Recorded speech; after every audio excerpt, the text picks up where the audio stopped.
By the year 2100, Duluth, Minnesota is a fortress, a city of 500,000 people powered by wind and water, guarding the most valuable resource on Earth. It's no longer a Rust Belt relic, it's the last green city on a burning continent.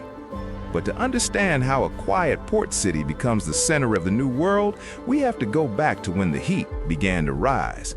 This is the timeline of the next 80 years. 2030s. In the early 2030s, Duluth is still the quiet, unassuming port city we know today, but that is about to change. The transformation begins with panic, not policy. In the summer of 2034, Phoenix records 67 consecutive days above 115 degrees Fahrenheit. The power grid fails. 43 people die in their homes. Miami isn't faring better. King tides flood downtown streets twice a month, and insurers pull out entirely. The exodus begins, and the Zoomtown rush hits Duluth like a tidal wave. Real estate developers from the South bulk buy historic properties in the Hillside District and along Piedmont Avenue, marketing the city as a guaranteed safe haven from climate disasters. They promise cool summers, abundant water, and a future that doesn't require fleeing again. The effect is immediate. Rent triples overnight. A two-bedroom apartment that cost $800 in 2030 costs $2,400 by 2036. The local service class, baristas, teachers, nurses, the people who actually run the city, are economically exiled to the city of Superior, Wisconsin, forced to commute across the bay just to work in their own hometown. A sharp cultural divide emerges. On one side, generational locals in neighborhoods like Lincoln Park and West Duluth, whose families survived the decline of the iron ore mines. On the other, wealthy remote workers settling into renovated mansions in East Duluth, who view Duluth as a life raft, not a home. The tension simmers at city council meetings, in grocery store lines, at the bars on Canal Park. One side feels invaded, the other feels judged for surviving. But both know one thing: the city is changing, whether they like it or not. 2040s. By the 2040s, the population surges past 150,000. The city breaks. Century-old sewage and stormwater systems fail catastrophically during record rainfall events. In 2043, a 3-day downpour overwhelms the system, sending raw sewage into the lake and flooding entire neighborhoods in West End and Riverside. The city launches a massive green infrastructure overhaul: permeable pavement, buried cisterns, bioswales carved into every street. To pay for it, property taxes skyrocket. In a controversial move, the city council rezones the waterfront around Canal Park and the bayfront. For the first time, 40-story residential towers pierce the low skyline.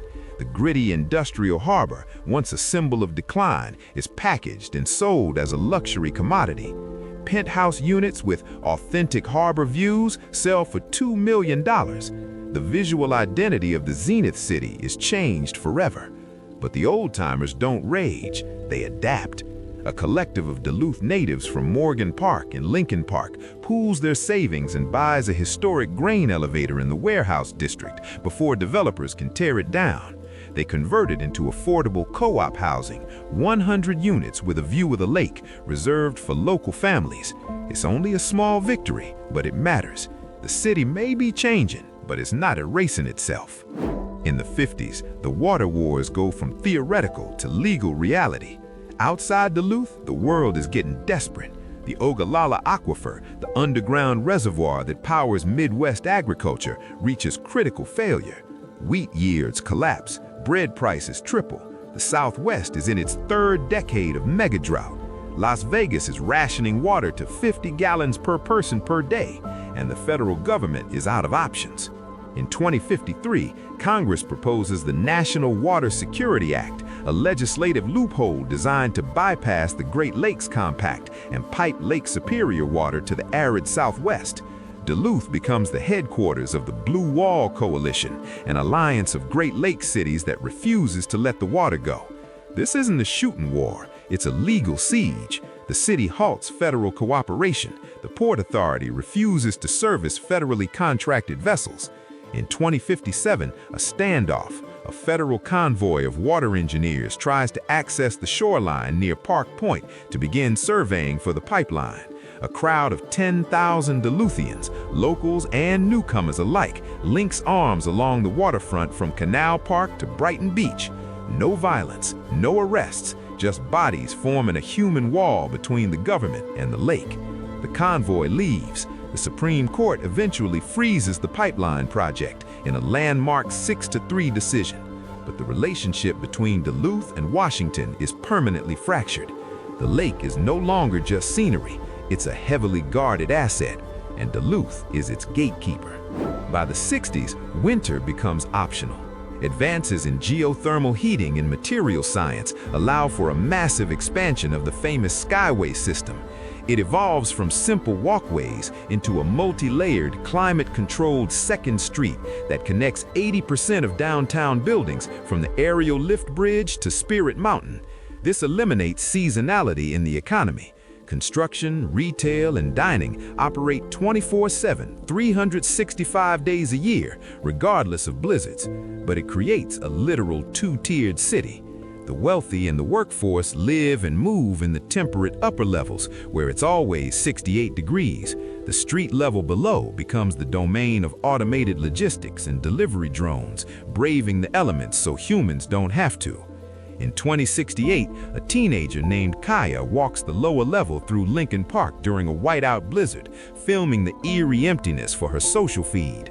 Snow swirls around autonomous cargo bots that glide silently through the abandoned streets. This video goes viral. It sparks a movement to preserve the street-level infrastructure as a living museum of the climate before. In the 2070s, the food supply chain collapses. California's Central Valley, the source of 40% of America's produce, turns to dust. The aquifers are empty, the soil is dead, the farms are abandoned. Lettuce, tomatoes, almonds, staples of the American diet, become luxury imports. Duluth responds by looking at its ruins. The massive abandoned iron ore docks in Rice's Point and the grain elevators along the waterfront are retrofitted into vertical ag towers. Using Lake Superior water and hydroelectric power, these structures grow produce year-round. Duluth shifts from food importer to net food exporter. The city starts feeding millions. Eating locally stops being a trendy choice and becomes a survival necessity.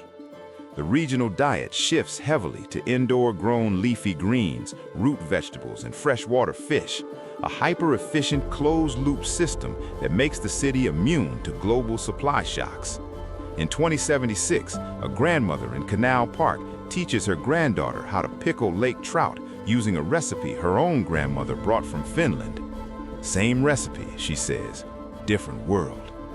The 2080s brings the second economic boom. The Arctic Ocean becomes ice-free during summer months. The Northwest Passage opens for business. For centuries, ships traveling from Asia to North America had to route through the Panama Canal or around Cape Horn. Now they cut straight through the Arctic, shaving 7,000 miles off the journey. The St. Lawrence Seaway is expanded, and Duluth effectively becomes a Pacific port on the Great Lakes, allowing Asian cargo ships to bypass the gridlocked and hurricane-ravaged East Coast entirely. The Rust Belt stigma is finally buried. Duluth is now a top-tier global logistics hub. The port automates 90% of stevedore jobs, but the city implements a universal basic asset fund derived from port tariffs. Every resident receives a dividend. The wealth generated by the harbor actually stays in the city.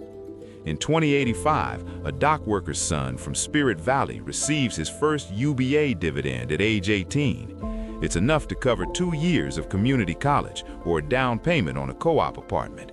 He chooses college. His father, who lost his job to automation a decade earlier, helps him move into the dorms. The port still takes care of us, his father says, just differently. By the 2090s, the population stabilizes at around 500,000, roughly the size of Minneapolis back in the 2020s. To protect the ecosystem, the city implements a strict resource cap, limiting new residency permits based on water treatment capacity. You can't just move to Duluth anymore. You have to apply. You have to wait. Citizenship in Duluth becomes one of the most coveted statuses in North America. The city is dense, vertical, and hyper-efficient. It's no longer defined by Minnesota nice. It's defined by a fortress bureaucracy designed to protect the standard of living from the chaos outside its borders. But the fortress has a heart. In 2097, a refugee family from drought-stricken Oklahoma is granted residency after a 3-year wait. They're sponsored by a neighborhood collective in Piedmont Heights who help them find housing, navigate the bureaucracy, and adjust to winters they've never experienced. At the welcome dinner, the father asks why they're helping. A local woman whose own grandparents migrated from the Dust Bowl in the 1930s smiles, because someone helped us once. We arrive at the year 2100.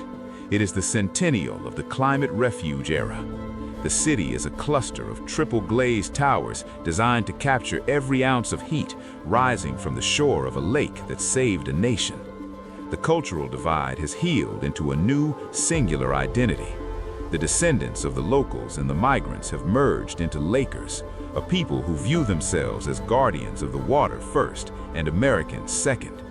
The federal government still exists on paper, but in Duluth, the real authority is the Water Council. The city survived the heat, the politics, and the population boom. It became the capital of the new world, not by conquering, but by protecting. Not by hoarding, but by adapting. Not by erasing its past, but by building its future on top of it. The old grain elevators in Rice's Point still stand, now feeding millions. The skywalk still hums with life, connecting a city that never stops. And the lake? The lake still stretches to the horizon, cold and deep and infinite. 20% of the world's surface freshwater, the most valuable resource on Earth. And Duluth will never let it go. Don't forget to like and subscribe so we can bring you more videos like this one.